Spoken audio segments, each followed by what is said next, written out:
पट्टामुंडई कलिंग नवदिगंत सामाजिक संगठन तरफ आज पवित्र गांधी जयंती रे गांधी फोटो पुष्पमाल्य अर्पण कर सारिबा परे कलिंग नवदिगंत सामाजिक संगठनर समस्त कर्मकर्ता पदयात्रा करी पट्टामुंडई पौर परिषद परिक्रमा करी पट्टामुंडई बाईपास छक निकट में थिबा अंबेडकर प्रतिमूर्ति रे पुष्पमाल्य अर्पण करी गांधीजी आदर्श अनुप्राणित होई निशामुक्त भारत परिवेश स्वच्छता स्वच्छ भारत गठन दिगरे प्रयास करी समाज को दिग्दर्शन देइछन्ति।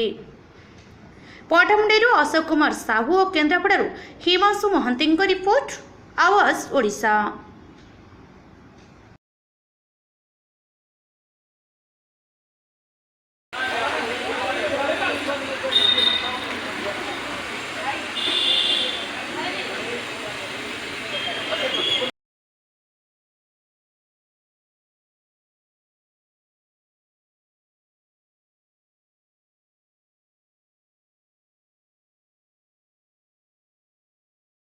राज्य रूपे घोषणा करवा एवं परिवेश को सुस्थ रखा यही कार्यक्रम को आम अक्टोबर 2 आज गांधी जयंती आरंभ करुँ। सुस्थ परिवेश एवं ओडिशा को निशामुक्त राज्य रूपे घोषणा करने आमर यहाँ आज्ञा दाबी।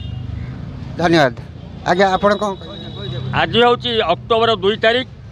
यही अक्टोबर 2 तारीख रे जो व्यक्ति जन्म होते जीवन को से उत्सर्ग करते देशपाई जातिपाई से होउचंदी से परमात्मा पुण्य जातिर पिता महात्मा गांधी करम दास चंद्र गांधी एवं लाल बहादुर शास्त्री तांकर गांधीकर आदर्श थिला जीवन रे देश सेवा करबा एवं निशा मुक्त भारत देखिया पाई तांकर स्वप्न थिला।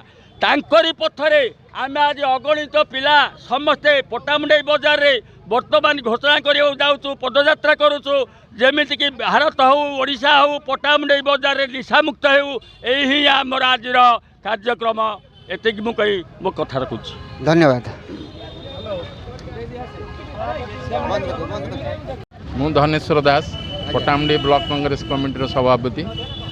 आज पवित्र गांधी जयंती आज दिन में आम गांधीजी के सम्मान देवाई बहु कार्यक्रम नहीं था।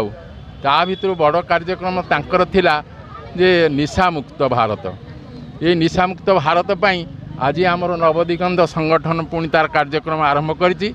आज बाजार रे समस्त को जनइबा पई ये कथा आज छोट पिला मान ठारू आरंभ करी वृद्ध मान पर्यंत समस्त को एकाठी करी गोटे पदयात्रा करी लोक मान मन रे निशा मुक्त करिवार गोटे मेसेज दउछि।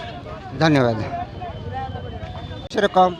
कलिंग नव भारत नवदिगंत सामाजिक संगठन सभापति विजय दास कौची आज गांधी आदर्श धूलिधूसरित एवं से गांधी जन्मदिन रे आज अंतत पक्षे आम वार्ता देवा चाहूँ जे जो छोट छोट पिला माने पट्टामुंडई अंचल देशर सबु जगार जो ड्रग्स शिकार होती निशार शिकार होती आम आगामी पीढ़ी की रक्षा करने सामाजिक संगठन तरफ ये गोटे छोटिया प्रयास मात्र।